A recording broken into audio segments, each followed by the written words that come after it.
This is my look. I call it Suburban Sexual, and it's really designed for the guy who's moved out of the city and into the suburbs, so you don't have time for things like dressing cool anymore. It gets hard to stay cool as you get older. It gets really difficult because you spend time cutting grass and changing diapers and shit like that. And so it's really been a problem for me, and that's my look.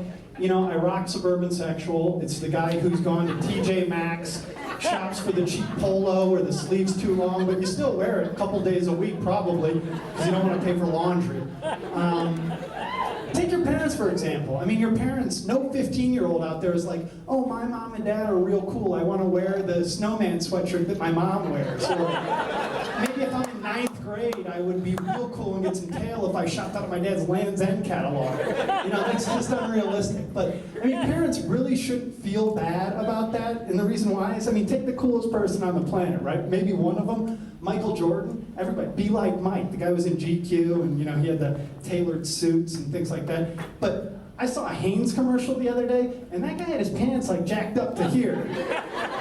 I was thinking Rod Tidwell would be like, Mike, sag those a bit, man, you know what I mean? You wore the baggy shorts, but MJ got older, he got more things to do, and he got older, pants got higher. So parents, don't feel bad, it can happen to anybody. That reminds me of commercials, really. I'm thinking about commercials, I watch a lot of TV, and sometimes I get money-making ideas. And I thought that if they ever bring back, if the Game Show Network ever decides to bring back Pictionary, I can go with the UPS whiteboard guy and dominate.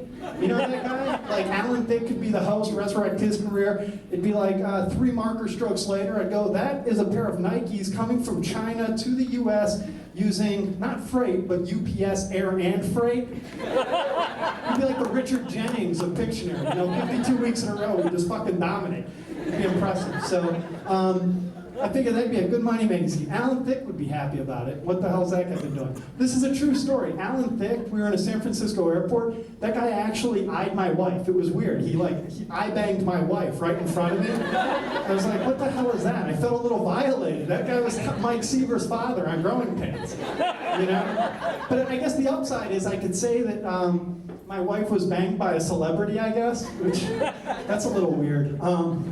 Especially when dad's in the audience. So the other nice part about being Suburban Sexual is I went on a date tonight. I'm dressed like this because we ate at the ultra exclusive Cheesecake Factory. And I don't know if you've ever eaten there, but bring your own fucking Tupperware. I mean, literally, if you're gonna eat there, you gotta be prepared to have a meal like that could feed a small village, like Obetz or something, or German village.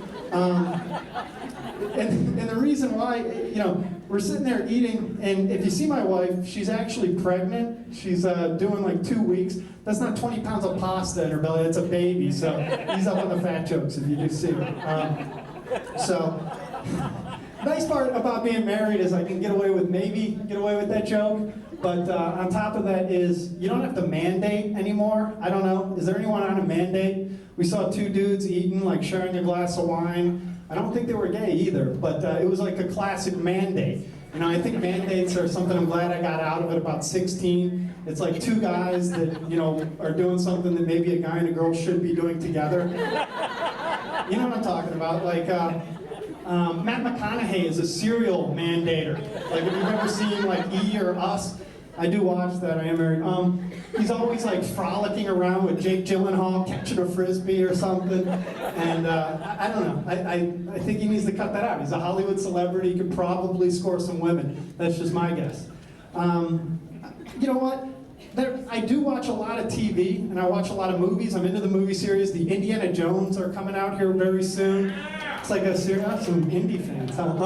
I watch the series movies. I watch Mission Impossibles. I'm a little disappointed though in Mission Impossibles, and I think the reason why is that they're like 3 for 3 on the success rate. You know, I don't think it's named appropriately. I think it should be called, if they're going to come out with a 4th, like difficult mission, or maybe likely to succeed mission, something along those lines. And if they really want to come out with a Mission Impossible, I've got a great storyline for them. Like, you get the guy who's the head of the CIA, he walks up to him, and he's like, hey, Tom Cruise, here's what we need you to do.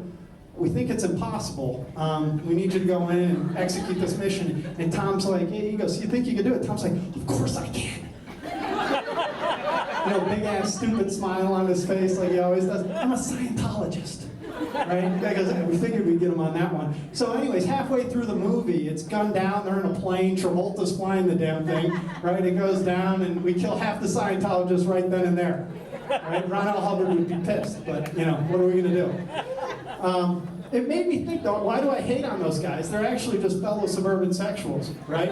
I mean, if you think about it, they got older, they just got more shit going on in their life, so they're just getting a little older and a little less cool. I probably shouldn't hate on them the way I do. But it made me think, am I weird? I have a hate list. I don't know if, does anyone else in the audience have like a hate list, just random celebrities that you hate? Yeah. So apparently I'm not the only one, so I don't feel that weird.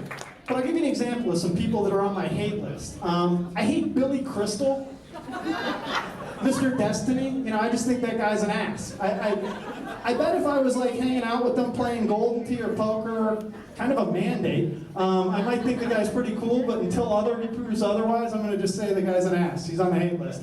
Karl Malone is on the hate list.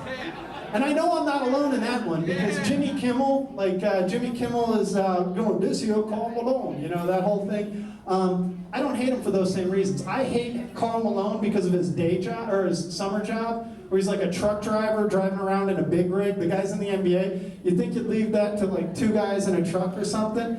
NBA player doesn't need to go move a piano for $10,000 in the summertime, you know? Give up the Tonka trucks. I know this probably will piss off a lot of ladies. I hate Oprah.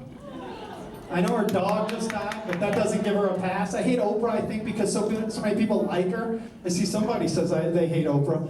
But then the other day I was driving behind a guy. It made me think, how is this list really?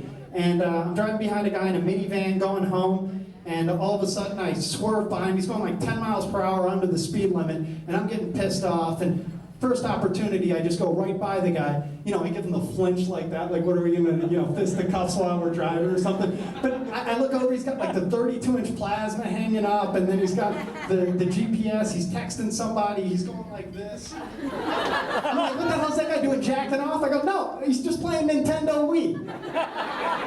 I'm like, what an asshole. And then I realize this guy's probably going home, cutting grass, something like that, and I'm like, man, I even hate the fucking Suburban Sexual. That's it.